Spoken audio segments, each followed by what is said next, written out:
Muy buenos días, muy buenas tardes o muy buenas noches tengan todos ustedes, mis queridos amigos, mis queridas amigas y por supuesto pues ya que todos ustedes los que están en medio. Bienvenidos una vez más a este tu programa favorito, el Círculo de Lectura. Y estamos aquí para continuar, con la lectura de esta pieza clásica de la literatura, creo que italiano, ¿no? No sé de dónde era Maquiavelo, fíjate. No traigo mi espejo ese que tiene información. Pero luego te digo, déjame lo busco, lo investigo. Sí, nació en Florencia el 3 de mayo. No era italiano, porque cuando él nació todavía Italia no existía, era florenciano, florentino. Sin más por el momento, ni preámbulos estúpidos que no te importan. Esto es El Príncipe de Maquiavelo, capítulo 4. Porque ocupado el reino de Darío por Alejandro, no se rebeló contra los sucesores de éste después de su muerte. Considerando las dificultades que se experimentan en conservar un estado adquirido recientemente, podría preguntarse con asombro cómo sucedió que, hecho dueño Alejandro Magno del Asia en un corto número de años, y habiendo muerto a poco tiempo de haberla conquistado, sus sucesores en una circunstancia en que parecía natural que todo este estado se pusiese en rebelión, le conservaron, sin embargo, y no se hallaron para ello mayor dificultad que la de su ambición individual. Ocasionó entre ellos. He aquí mi respuesta. Los principados conocidos son gobernados de uno u de otro de estos dos modos. El primero consiste en serlo por un príncipe asistido de otros individuos que, permaneciendo siempre súbditos, bien humildes al lado suyo, son admitidos por gracia o comisión en la clase de servidores solamente, para ayudarle a gobernar. El segundo modo con que se gobierna se compone de un príncipe asistido de varones, que tienen su puesto en el Estado, no de la gracia de príncipe, sino de la antigüedad de su familia. Estos varones mismos tienen estados y gobernados que los reconocen por señores suyos, y les dedican su afecto naturalmente. El príncipe, en los primeros de estos estados en que gobierna él con algunos ministros esclavos, tiene más autoridad porque en su provincia no hay ninguno que reconozca a otro más que a él por supervisor.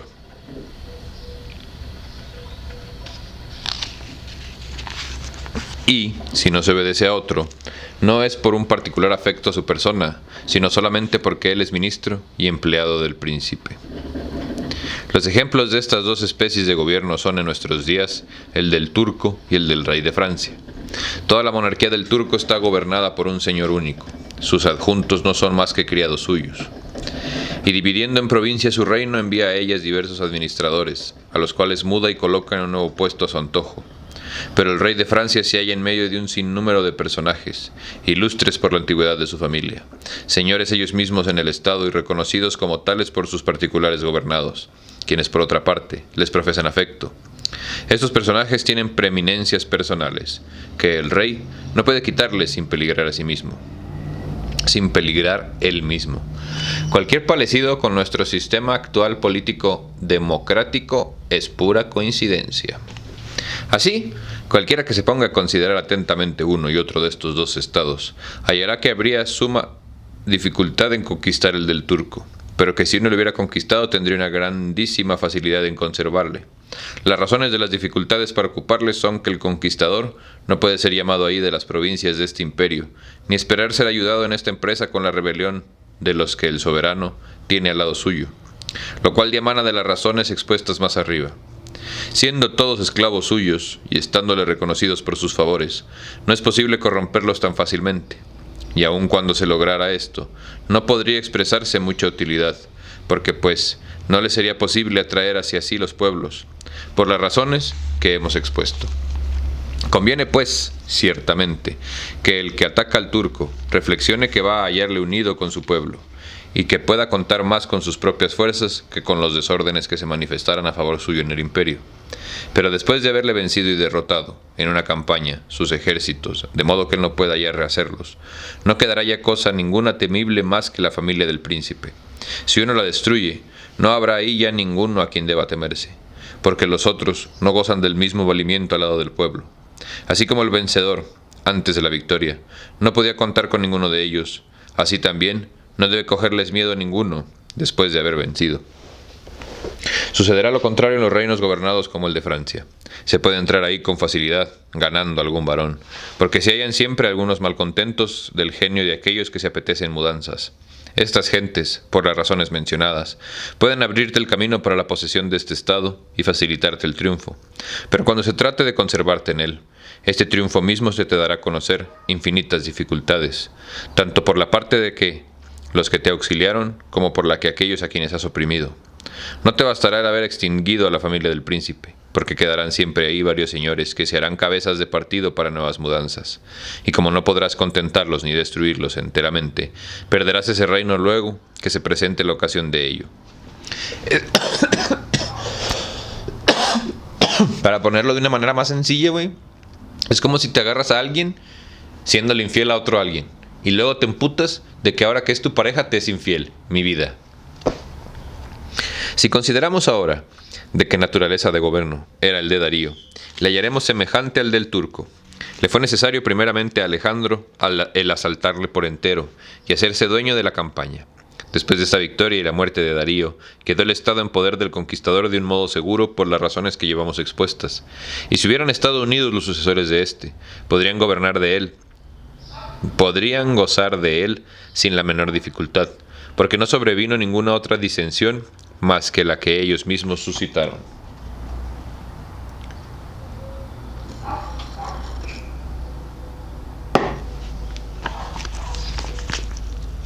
En cuanto a los estados constituidos como el de Francia, es imposible poseerlos tan sosegadamente. Por esto, hubo tanto en España como en Francia frecuentes rebeliones, semejantes a las que los romanos experimentaron en la Grecia, a causa de los numerosos principados que se hallaban ahí. Mientras que la memoria suya subsistió en aquel país, no tuvieron los romanos más que una posesión incierta.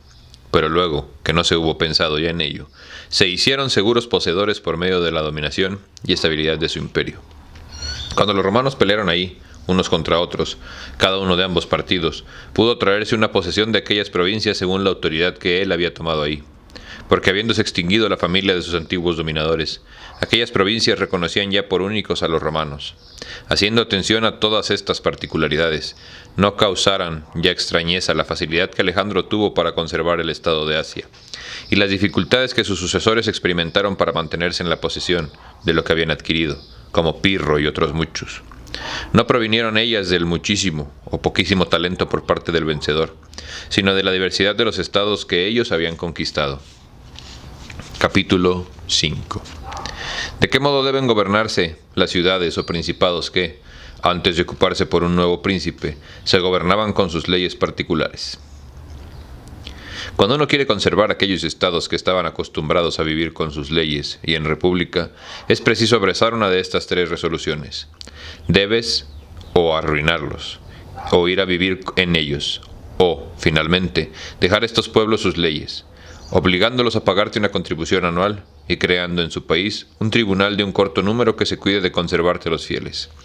Creándose este consejo por el príncipe, y sabiendo que él no puede subsistir sin su amistad y dominación, tiene el mayor interés en conservarle su autoridad.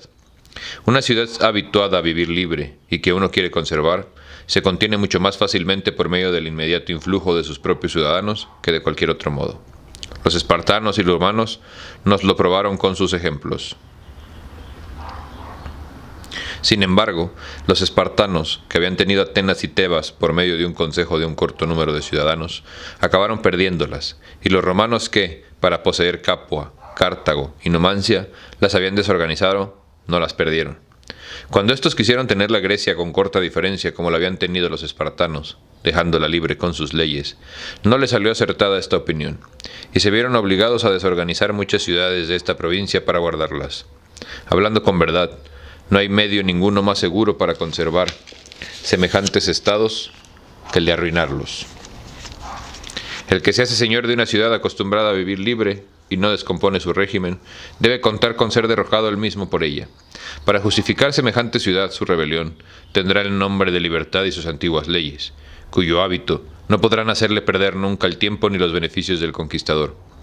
Por más que se haga y aunque se practique algún expediente de previsión, si no se desunen y dispersan sus habitantes, no olvidará ella nunca aquel nombre de libertad ni sus particulares estatutos, y aún recurrirá a ellos en la primera ocasión, como los hizo Pisa, aunque ella había estado numerosos años, y aún hacía ya un siglo, bajo la dominación de los florentinos. Pero cuando las ciudades o provincias están habituadas a vivir bajo la obediencia de un príncipe, como están habituadas por una parte a obedecer, por otra carecen de su antiguo señor, no concuerdan los ciudadanos entre sí para elegir a otro nuevo, y no sabiendo vivir libres, son más tardos en tomar las armas. Se puede conquistarlos con más facilidad y asegurar la posesión suya. En las repúblicas, por el contrario, hay más valor, una mayor disposición de odio contra el conquistador que ahí se hace príncipe, y más deseo de venganza contra él, como no se pierde en ellas la memoria de la antigua libertad, y que ella le sobrevive con toda su actividad. El más seguro partido consiste en disolverlas o habitar en ellas. ¿Cómo hablan de la gente como si fueran qué, güey? Ganado. Y todavía tu primo, el todo mugroso ese que anda vestido con etiquetas del gobierno, piensa, güey, ¿no? Chingado, güey. ¿Ven por qué es importante la lectura, hijo? Capítulo 6. De las soberanías nuevas que uno adquiere con sus propias armas y valor. Que no cause extrañeza hacia el hablar, ya de los estados que son nuevos bajo todos los aspectos, ya de los que no son más que bajo el del príncipe, o el del estado mismo. Presento grandes ejemplos de la antigüedad. Los hombres caminan casi siempre por caminos trillados ya por otros, y no hacen casi más que imitar a sus predecesores en las acciones que se les ve hacer. Pero como no pueden seguir en todo el camino abierto por los antiguos, ni se elevan a la perfección de los modelos que ellos interponen, que ellos se proponen, el hombre prudente debe elegir únicamente los caminos trillados por algunos varones insignes, e imitar a los de ellos que sobrepujaron a los demás, a fin que si no consigue igualarlos tengan sus acciones a lo menos alguna semejanza con las suyas. Debe hacer como los ballesteros bien advertidos que, viendo su blanco muy distante para la fuerza de su arco, apuntan mucho más alto que el objeto que tienen en mira, no para que su vigor y flechas alcancen a un punto de mira en esta altura, sino a fin de poder, asestando así, llegar en línea parabólica a su verdadero blanco. Digo, pues, que en los principados que son nuevos en un todo, y cuyo príncipe por consiguiente es nuevo, hay más o menos dificultad en conservarlos, según que el que los adquirió es más o menos valeroso, como el suceso por el que un hombre se hace príncipe, de particular que él era, supone algún valor o dicha.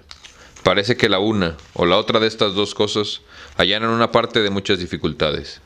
Sin embargo, se vio que el que no había sido auxiliado de la fortuna se mantuvo por más tiempo. Lo que proporciona también algunas facilidades es que no teniendo un semejante príncipe en otros estados, va a residir en aquel que se ha hecho soberano. Pero volviendo a los hombres que, con su propio valor y no con la fortuna, llegaron a ser príncipes, digo que los más dignos de imitarse son Moisés, Ciro, Rómulo, Teseo y otros semejantes. Y en primer lugar, aunque no debemos discurrir sobre Moisés, porque él no fue más que un mero ejecutor de las cosas que Dios le había ordenado hacer, diré sin embargo que merece ser admirado, aunque no fuera más que por aquella gracia que le consideró digno conservar con Dios. Pero considerando a Ciro y a los otros que adquirieron o fundaron reinos, los hallaremos dignos de admiración. Y si examinaran sus acciones e instituciones en particular, no parecieran ellas diferentes a las de Moisés, aunque él había tenido a Dios por su Señor. Examinando sus acciones y conducta, no se verá que ellos tuviesen cosa ninguna en la fortuna más que una ocasión propicia, que les facilitó el medio de introducir en sus nuevos estados la forma que les convenía. Sin esta ocasión, el valor de su ánimo se hubiera extinguido, pero también sin este valor, se hubiera presentado en balde la ocasión. Le era, pues, necesario a Moisés hallar que al pueblo de Israel, esclavo en Egipto y oprimido por los egipcios, a fin de que este pueblo estuviera dispuesto a seguirle para salir de la esclavitud.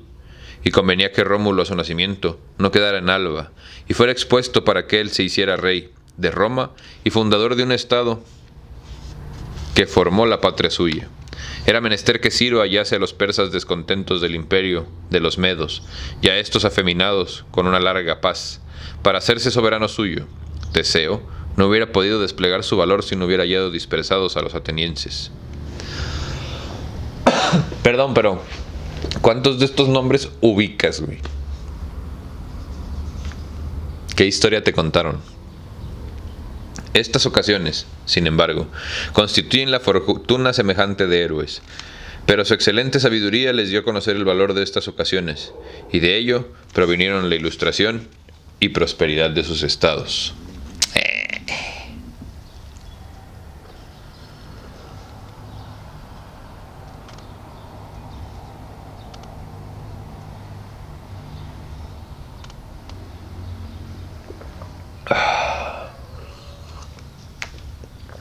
Perdón.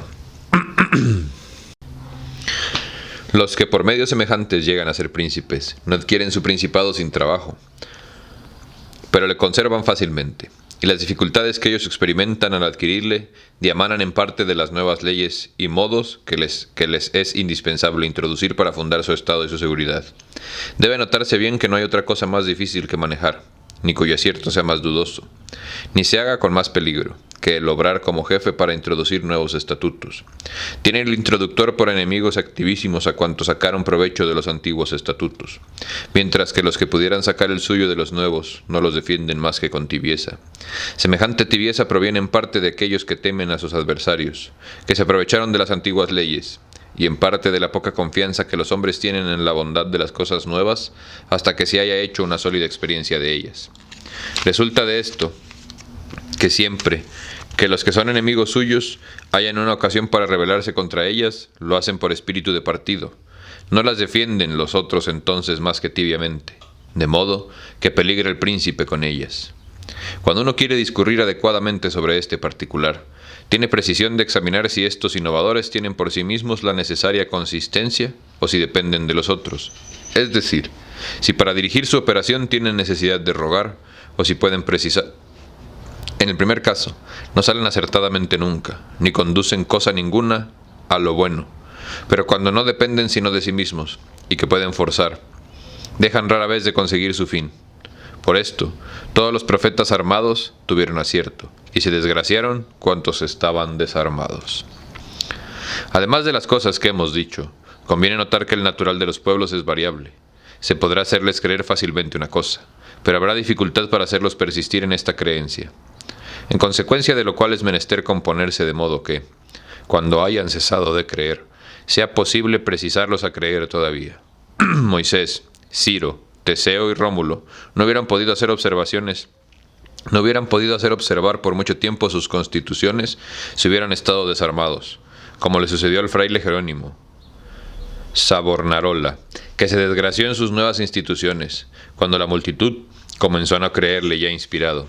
No tenía él medio alguno para mantener forzadamente en su creencia a los que la pedían, ni para precisar a creer a los que ya no creían.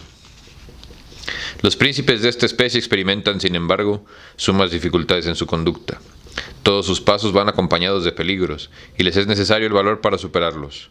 Pero cuando han triunfado de ellos, y que empiezan a ser respetados, como han subyugado entonces a los hombres que tenían envidia a su calidad de príncipe, se quedan poderosos, seguros, reverenciados y dichosos.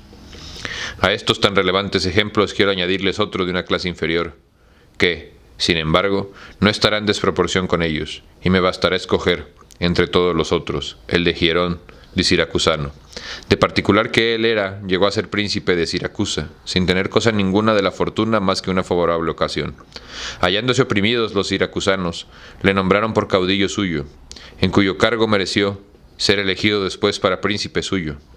Había sido tan virtuoso en su condición privada que, en sentir de los historiadores, no le faltaba entonces para reinar más que poseer un reino. Luego que hubo empuñado el cetro, licenció las antiguas tropas, formó otras nuevas, dejó a su lado a sus antiguos amigos haciéndose otros nuevos, y como tuvo entonces amigos y soldados que eran realmente suyos, pudo establecer sobre tales fundamentos cuando quiso, de modo que conservó sin trabajo a los que no había adquirido, más que con largos y penosos afanes. Como que de repente terminan así como que muy a la de sin susto, güey.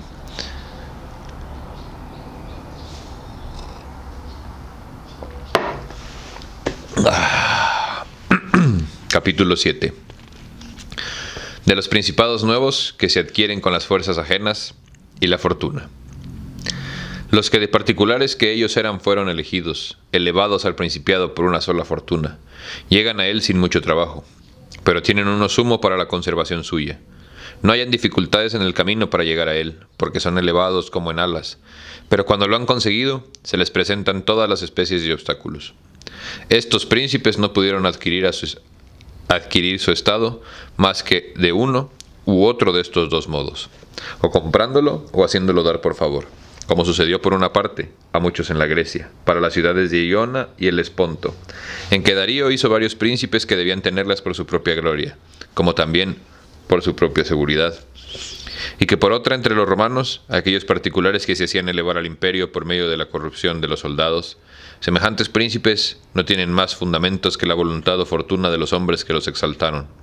Pues bien, ambas cosas son muy variables y totalmente destituidas de estabilidad.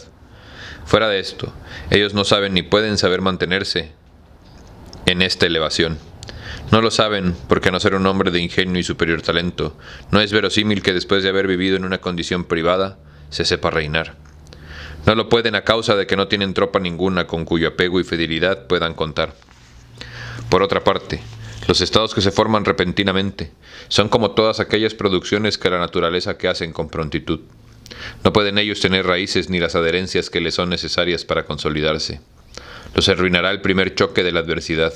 Sí, como lo he dicho, los que se han hecho príncipes de repente no son de un vigor bastante grande para estar dispuestos inmediatamente a conservar lo que la fortuna acaba de entregar en sus manos, ni se han proporcionado los mismos fundamentos que los demás príncipes se habían formado antes de serlo.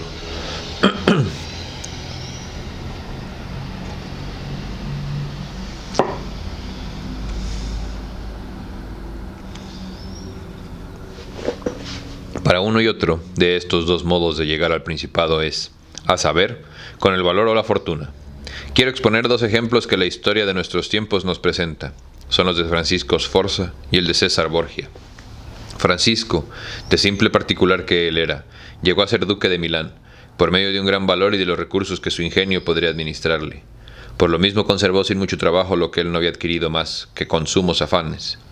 Por otra parte, César Borgia, llamado vulgarmente el duque de Valentinois, que no adquirió sus estados más que por la fortuna de su padre, los perdió luego que ella le hubo faltado, aunque hizo uso, entonces, de todos los medios imaginables para retenerlos, y practicó para consolidarse en los principados que las armas y la fortuna ajenas le habían adquirido, cuanto podía practicar un hombre prudente y valeroso. Los ursinos, su desconfianza relativa a estos últimos... caray, espérame.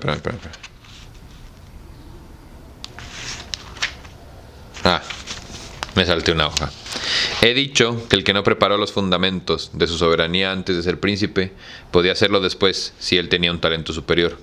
Aunque estos fundamentos no pueden formarse entonces más que con muchos disgustos para el arquitecto y con muchos más peligros para el edificio, si se consideran pues los progresos del duque de Valentinois, se verá que él había preparado poderosos fundamentos para su futura dominación, y no tengo por inútil el darlos a conocer, porque no me es posible dar lecciones más útiles a un príncipe nuevo que las acciones de éste. Si sus instituciones no le sirvieron para nada, no fue falta suya, sino la de una extremada y muy extraordinaria malignidad de la fortuna. Alejandro VI quería elevar a su hijo a duque, el duque a una grande dominación, y veía para ello fuertes dificultades en lo presente y futuro.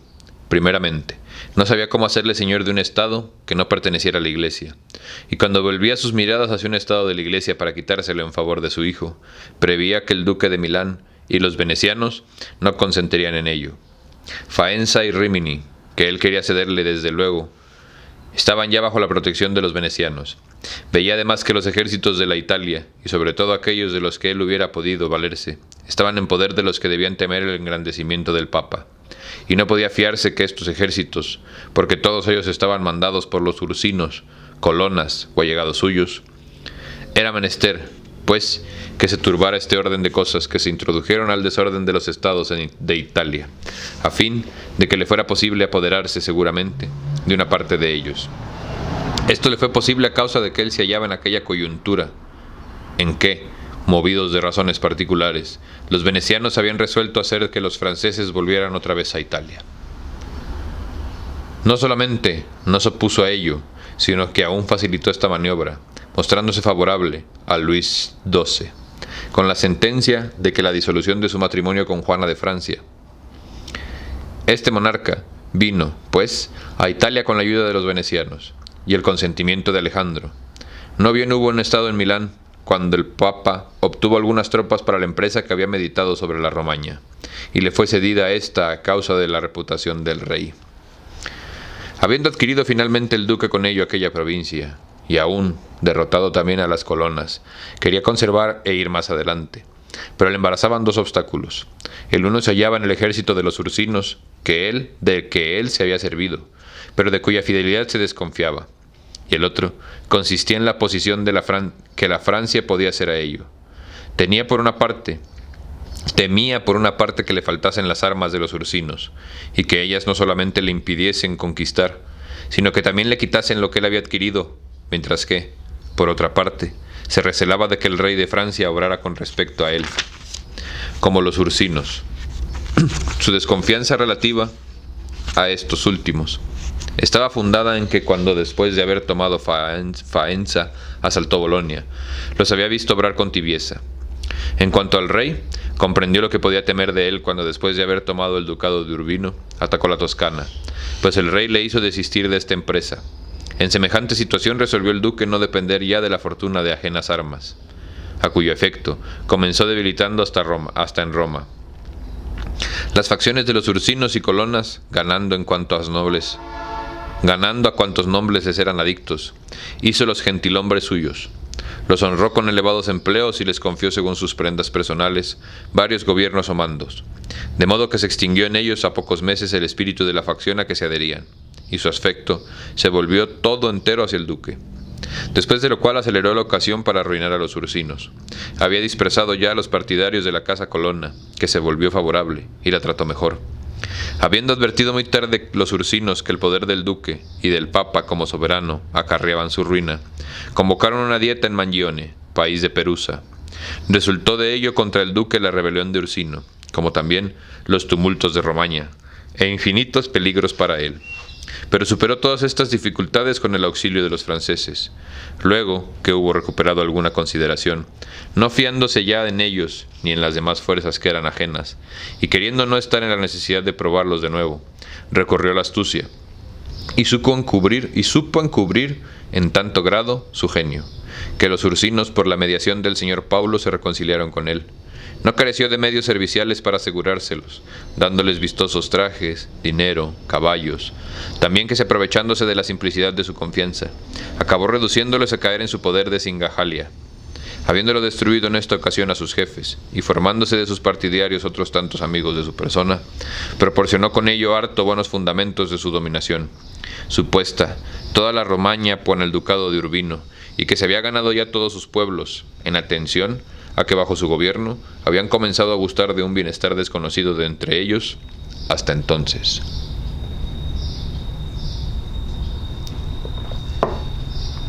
Como esta parte de la vida de este duque merece estudiarse y aún imitarse por otros, no quiero dejar de exponerla con alguna especificación. Después que él hubo ocupado la Romaña, hallándola mandada por señores inhábiles que más bien habían despojado que corregido a sus gobernados, y que habían dado motivo a más desuniones que uniones, en tanto grado que esta provincia estaba llena de latrocinios, contiendas y de todas las demás especies de desórdenes, tuvo por necesario para establecer en ella la paz y hacerla obediente a su príncipe, el darle un vigoroso gobierno.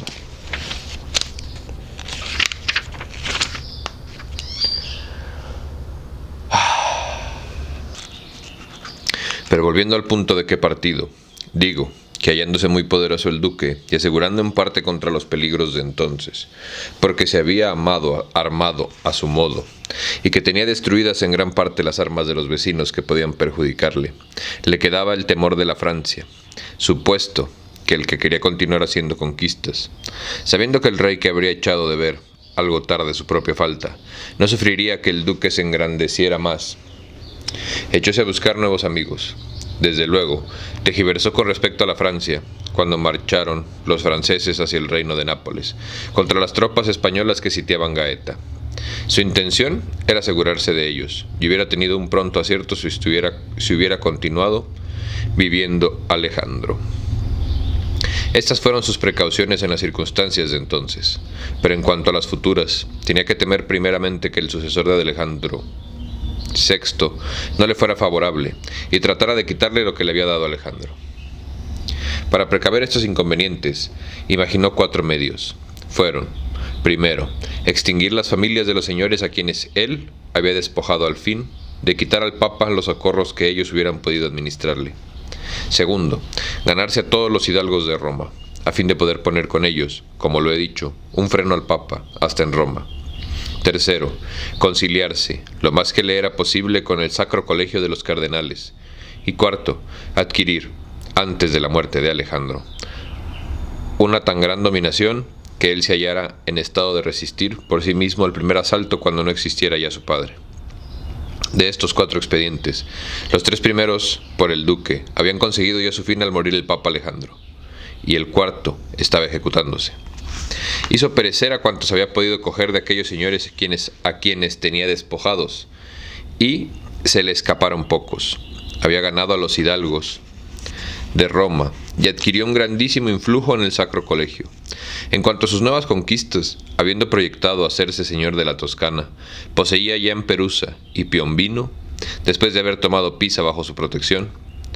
Como no estaba obligado ya a tener miramientos con la Francia, que no le guardaba ya realmente ninguno, en atención a que los franceses se hallaban a la sazón despojados del reino de Nápoles por los españoles, y que unos y otros estaban precisados a solicitar su amistad.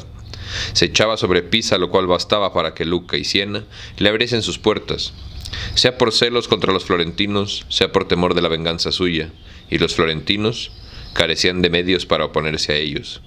Si esta empresa le hubiera sido acertada, y se hubiese puesto en ejecución el año en que murió Alejandro, hubiera adquirido el duque tan grandes fuerzas y tanta consideración que, por él mismo, se hubiera sostenido sin depender de la fortuna y poder ajeno. Todo ello no dependía ya más que de su dominación y talento.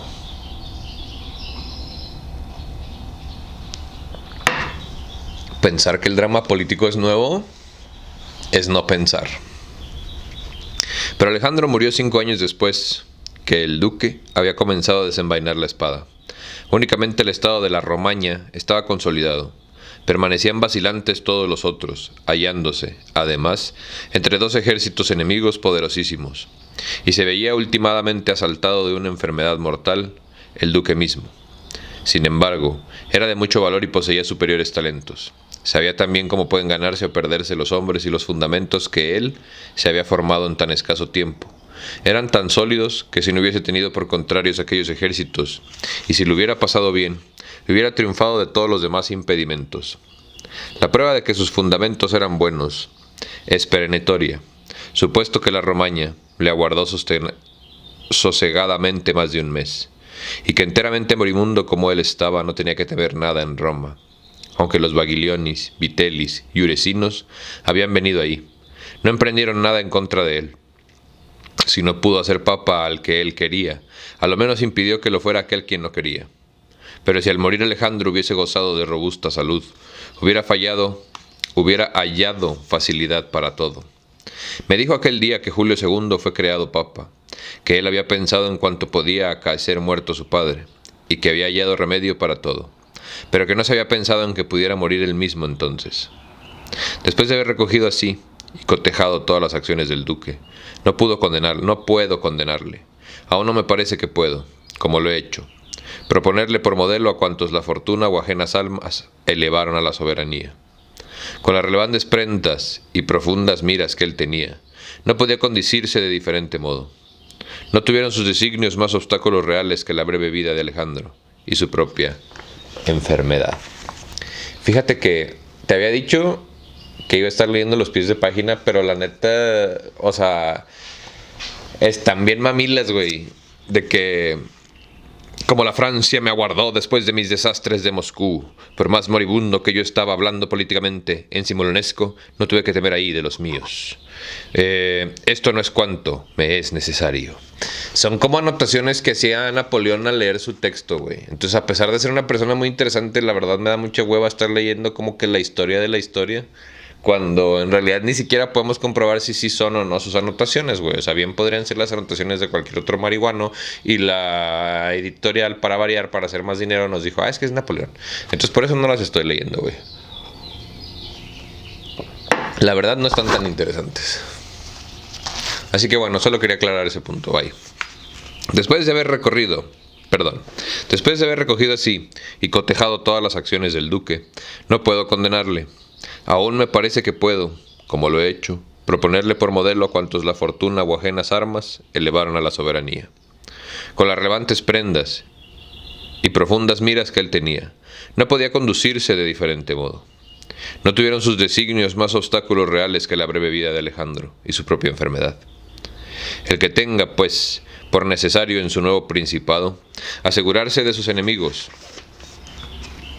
ganarse nuevos amigos, triunfar por medio de la fuerza o fraude, hacerse amar y temer de los pueblos, seguir y respetar de los soldados, mudar los antiguos estatutos en otros recientes, desembarazarse de los hombres que pueden y deben perjudicarle, ser severo y agradable, magnánimo y liberal, suprimir la tropa infiel y formar otra nueva, conservar la amistad de los reyes y príncipes de modo que ellos tengan que servirle con buena gracia, o no ofenderle más que con miramiento. Aquel, repito, no puede hallar ejemplo ninguno más fresco que las acciones de este duque, a lo menos hasta la muerte de su padre. Fíjate, ahí te va una anotación de Napoleón supuestamente, güey. Espero que soy un ejemplo no solamente más fresco, sino también más perfecto y sublime. Chinga tu madre. Su política cayó después gravemente en falta cuando, a la nominación del sucesor de Alejandro, dejó de hacer el duque una elección adversa para sus intereses en la persona de Julio II. No era posible la creación de un papa de su gusto, pero teniendo la facultad de impedir que éste o aquel fueran papas, no debía permitir jamás que se confiriera el pontificado a ninguno de los cardenales a quienes él había ofendido, o a aquellos que, hechos pontífices, tuvieran motivos de temerle. Porque los hombres ofenden por miedo o por odio. Los cardenales a quienes él había ofendido eran, entre otros, el de San Pedro el Siliens, los cardenales Colonna de San Jorge y Escagne. Elevados una vez todos los demás al pontificado, estaban en su caso de temerle, puesto que tenía por sí, excepto el cardenal de Rouen, a causa de sus fuerzas, supuesto que tenía que por sí el reino de Francia, y los cardenales españoles con los que estaba confederado y que le debían favores. Así, el duque debía, ante todas las cosas, hacer elegir por papa a un español, y si no podía hacerlo, debía consentir en que fuera elegido el cardenal de Rouen, y no el de San Pedro es Liens. Cualquiera que cree que los nuevos beneficios hacen olvidar a los eminentes personajes las antiguas injurias, camina errado. Al tiempo que esta elección cometió el duque, pues, una grave falta y tan grave, que ella ocasionó su ruina. Si hay una parte muy interesante en específico, yo la veo en la historia del arte, güey, cuando la familia Medici empieza como a, pues sí, güey, a hacer sus dimes y diretes en cuanto a la selección papal, güey. No que el papado haya sido algo bueno o sano, ¿no? Simplemente se estaba eligiendo al rey de la iglesia pedófila, perdón, para los que tienen un pez en la cabeza. Y cómo al final todos estos tejes y manejes políticos fueron llevándonos hasta tener hoy la misma estructura política que tenían en el medievo, pero con un chingo de pasos extras, güey. Y nadie se da cuenta. Capítulo 7, 8. De los que llegaron al principado por miedo de maldades. Pero como uno, de simple particular, llega a ser también príncipe de otros modos, sin deberlo todo a la fortuna o valor, no conviene que omita yo aquí el tratar de uno y otro de estos dos modos, aunque puedo reservarme el discurrir con más extensión sobre el segundo, al tratar de las repúblicas. El primero es cuando un particular se eleva por una vida malvada y detestable al principado, y el segundo, cuando un hombre llega a ser príncipe de su patria con el favor de sus conciudadanos. En cuanto al primer modo, presenta la historia dos ejemplos suyos, el uno antiguo y el otro moderno. Me ceñiré a citarlo sin profundizar de otro modo la cuestión, porque soy de parecer de que ellos dicen bastante para cualquiera que estuviera en el caso de impartirlos. El primer ejemplo es el de Siciliano Agatocles, quien habiendo nacido en una condición no solamente ordinaria, sino también baja y vil, llegó a empuñar, sin embargo, el cetro de Siracusa. Hijo de un alfarero, había tenido todas las circunstancias una conducta reprensible, pero sus perversas acciones iban acompañadas de tanto vigor corporal y fortaleza de ánimo, que habiéndose dado a la profesión militar, ascendió, por los diversos grados de la milicia, hasta ser el pretor de Siracusa. Luego que se hubo elevado a este puesto, resolvió hacerse príncipe, y retener con violencia, sin ser deudor de ello a ninguno, la dignidad que él había recibido de libre consentimiento de sus conciudadanos. Después de haberse atendido a este efecto con el general cartaginés Amílcar, que estaba en Sicilia con su ejército, juntó una mañana al pueblo y el senado de Siracusa como si tuviera que deliberar con ellos sobre cosas importantes para la república. Y dando en aquella asamblea a sus soldados la señal acordada, les mandó matar a todos los senadores y a todos los más ricos ciudadanos que ahí se hallaban. Librado de ellos, ocupó y conservó el principado de Siracusa, sin que se manifestara guerra ninguna civil contra él, aunque se vio, después, 2 veces derrotado, y aún sitiado por los cartagineses, no solamente pudo defender su ciudad, sino que también, habiendo dejado una parte de sus tropas para custodiarla, fue con otra a atacar el África, de modo que en poco tiempo libró Siracusa sitiada, y puso a los cartagineses en tanto apuro que se vieron forzados a tratar con él. Se contentaron con la posesión del África y le abandonaron enteramente la Sicilia. Los cartagineses, para los que no sepan nada, absolutamente nada de historia, o solamente hayan sido educados en la historia occidental, son el imperio árabe que le hizo frente a los romanos, básicamente. Si consideramos sus acciones y valor, no veremos nada o casi nada que pueda atribuirse a la fortuna. Ellos fueron los que construyeron la librería de Alejandría, que más tarde quemaría. ¿Quién crees? Adivina, viven en el Vaticano. Si consideramos sus acciones y valor, no veremos nada o casi nada que pueda atribuirse a la fortuna. No con el favor de ninguno, como lo he dicho más arriba, sino por miedo de los grados militares adquiridos a costa de muchas fatigas y peligros. Consiguió la soberanía, y así se mantuvo en ella por medio de una infinidad de acciones tan peligrosas como llenas de valor. No puede aprobarse ciertamente lo que él hizo para conseguirla: la matanza de sus conciudadanos, la traición de sus amigos, su absoluta falta de fe, de humanidad y de religión. Son ciertamente medios con los que uno puede adquirir el imperio, pero no adquiere nunca con ellos ninguna gloria. No obstante esto, si consideramos el valor de Agatocles en el modo con que arrastra los peligros y sale de ellos, y la sublimidad de su ánimo en soportar y vencer los sucesos que le son adversos, no vemos por qué le tendríamos por inferior al mayor campeón de cualquier especie. Pero su feroz crueldad y despiadada humanidad, y sus innumerables maldades, no permiten alabarle, como si él mereciera ocupar un lugar entre los hombres insignes más eminentes. Y vuelvo a concluir que no puede atribuirse su fortuna ni valor lo que él adquirió, sin una ni otro.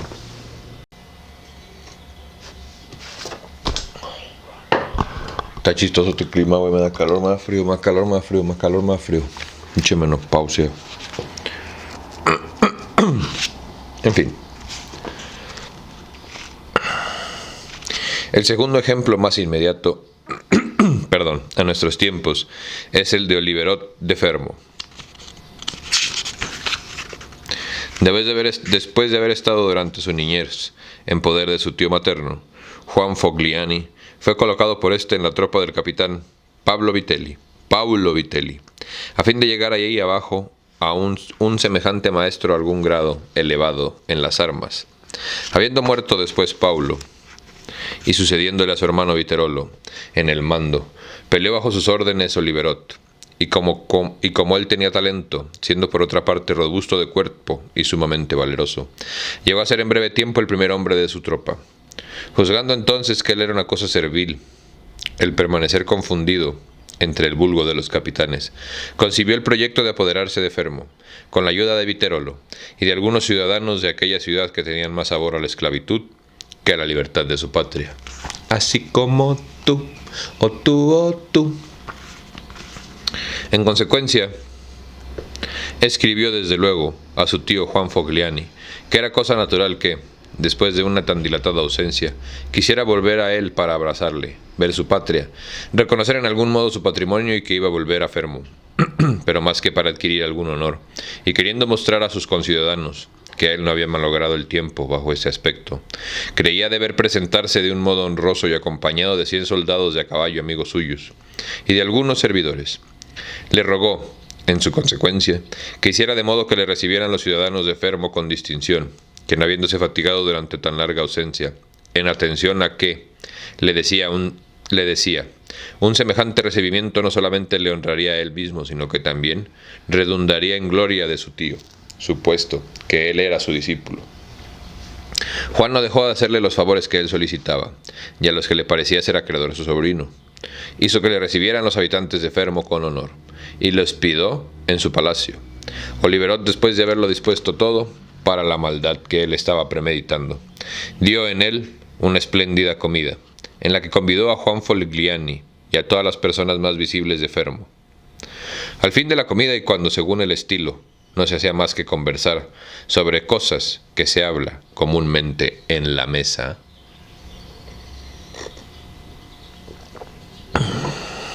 hizo recaer Oliverot distraídamente la conversación sobre la grandeza de Alejandro VI y de su hijo César, como también sobre sus empresas, mientras que él respondía a los discursos de otros y que los otros replicaban a los suyos.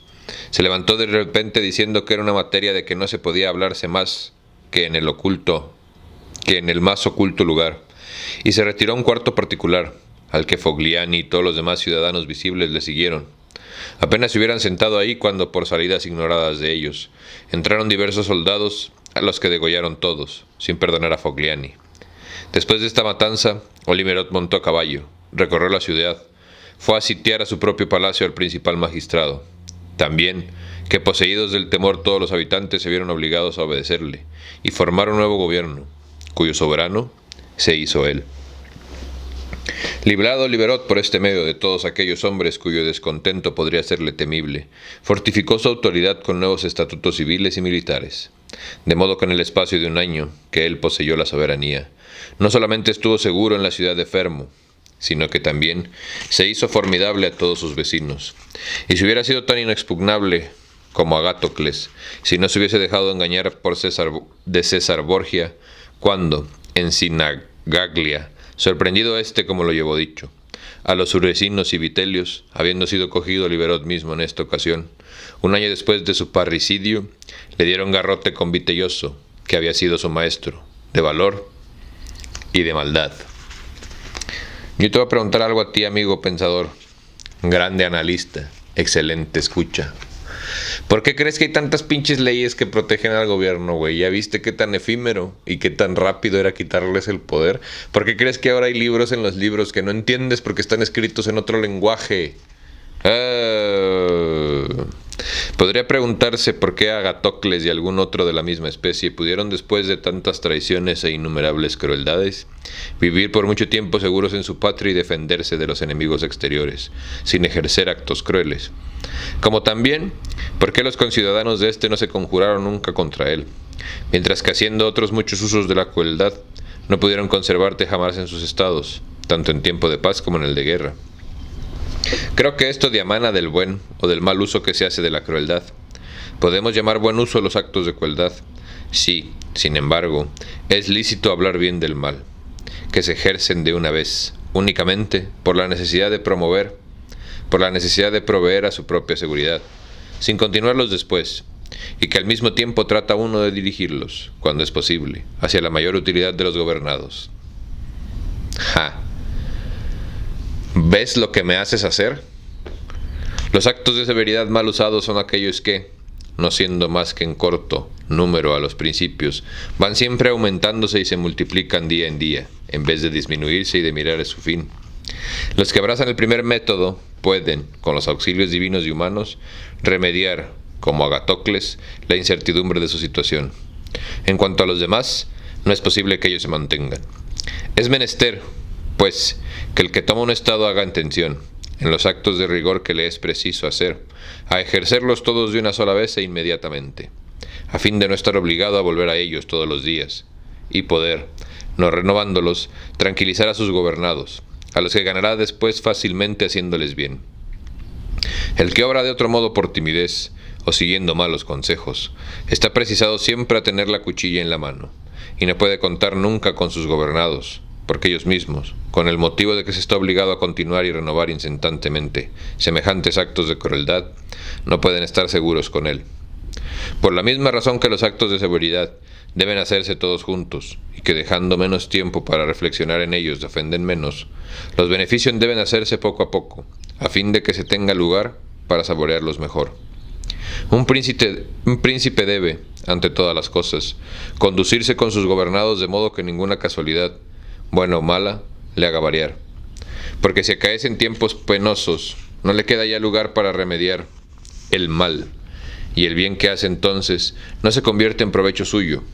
Le miran como forzoso y no se lo agradecen. Y aquí le vamos a dejar el día de hoy. Muchísimas gracias a ti por venir a tu ejercicio de resistencia cultural favorito. Fíjate que está muy interesante en Maquiavelo, güey. Pensé que iba a ser otra cosa totalmente el libro. Supuse que sería como una pequeña historia tipo La República. Y aunque sí, pero no. Y sí te invito a pensar todo lo que discutimos y platicamos y pensamos y hacemos y hablamos. Y si no, pues no importa, güey. Ahora sí que dale like, hijo. Muchísimas gracias por venir a este ejercicio de resistencia cultural favorito. Yo soy Barbitos y nos vemos pronto. Cámara.